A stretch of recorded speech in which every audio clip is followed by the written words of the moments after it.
আপনি বিয়ে করছেন কতদিন আগে? এই 11 দিন মাত্র।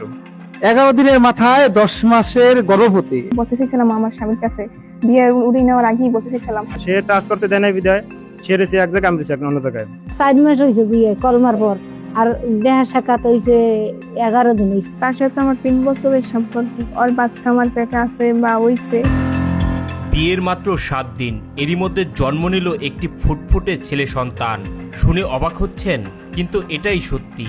স্বামী জানে না কি বলবেন, পরিবার স্তব্ধ, আর পুরো এলাকায় একটাই প্রশ্ন, এই সন্তানের বাবাকে। এই বিবাহ 11 দিন, আজকে শুক্রবারে ওই যে আমাদের ওই জায়গায় নিলাম, নেওয়ার পরে সোমবার আমাদের এই জায়গায় আনছি। আমাদের ওই বাড়ি থেকে মেয়ে অসুস্থ আর কি। অসুস্থ করার পরে আমি অনেক দিকে সর করলাম, সে বলছে এগুলো কিছুই না। তারপরে শ্বশুরে আজকে নিয়ে এলে, আসার পরে অসুস্থ, পরে গলাচি হসপিটালে ভর্তি করার পরে এক্স দেওয়ার পর দিয়ে 10 মাসে গর্ভবতী। আপনি বিয়ে করছেন কতদিন আগে? এই 11 দিন মাত্র। পটুয়াখালীর গলাচিপার একটি গ্রাম, শান্ত সাধারণ একটি পরিবার। কিছুদিন আগেই পারিবারিকভাবে বিয়ে হয় কবির নামের এক যুবকের সাথে এই তরুণীর। সবকিছুই ছিল স্বাভাবিক, কিন্তু বিয়ের পরই শুরু হয় অস্বাভাবিক আচরণ। মেয়েটি স্বামীর বাড়িতে না গিয়ে থাকছিলেন বাবার বাড়িতেই। এখন তো বাচ্চা হয়তো অনেক কষ্ট হয়, আপনি তো ফ্রিতে পেয়ে গেছে। না না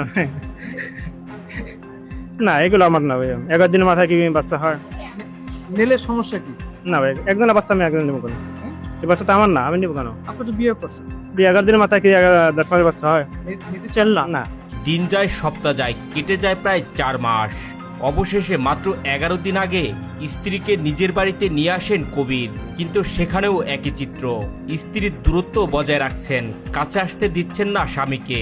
কবির জানান, বাসর রাতেও কাছে আসতে দেয়নি। একই ঘরে থেকেও তাদের মধ্যে ছিল এক অদৃশ্য দেয়াল। সে কোনো কিছু আমার টাচ করতে দেয় না। স্ত্রী হিসেবে একটা স্বামীর কি আবদার আছে, সেরকম কিছুই না। সে টাচ করতে দেয় না বিদায়, সে রয়েছে এক জায়গায়, আমি রয়েছি অন্য জায়গায়। অলৌকিক ঘটনা হ্যাঁ নাকি? হ্যাঁ, 11 দিনের মাথায় হয়ে গেছে, 10 মাসের বাচ্চা আর কি। অথচ আপনি বললেন যে আমি একবারও যাইও নাই, তাই না? যাইও নেই, এগুলো মানার মতো ঘটনা না হইয়া। পরিবারের লোকজনও বিষয়টি লক্ষ্য করতে থাকেন, কিন্তু তখনও কেউ বুঝতে পারেননি ভিতরে কি লুকিয়ে আছে। হঠাৎ একদিন অসুস্থ হয়ে পড়েন এই তরুণী। তাড়াহুড়ো করে নিয়ে যাওয়া হয় স্থানীয় একটি ক্লিনিকে, আর সেখানেই সবকিছু বদলে যায়। ডাক্তারের রিপোর্ট দেখে স্তম্ভিত সবাই। প্রায় 10 মাসের অন্তঃসত্ত্বা তিনি। আমার বাপ মার মানিজ্জত নষ্ট করতে চাইনি। আমি বলতে চাইছিলাম আমার স্বামীর কাছে, বিয়ের উড়িয়ে নেওয়ার আগেই বলতে চাইছিলাম। কিন্তু তার আমি আসতেও বলছি, কিন্তু সে আসে নাই।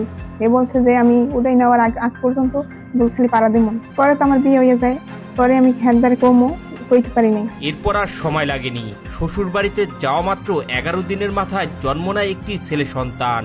এই ঘটনা ছড়িয়ে পড়তেই পুরো এলাকায় শুরু হয় তোলপাড়।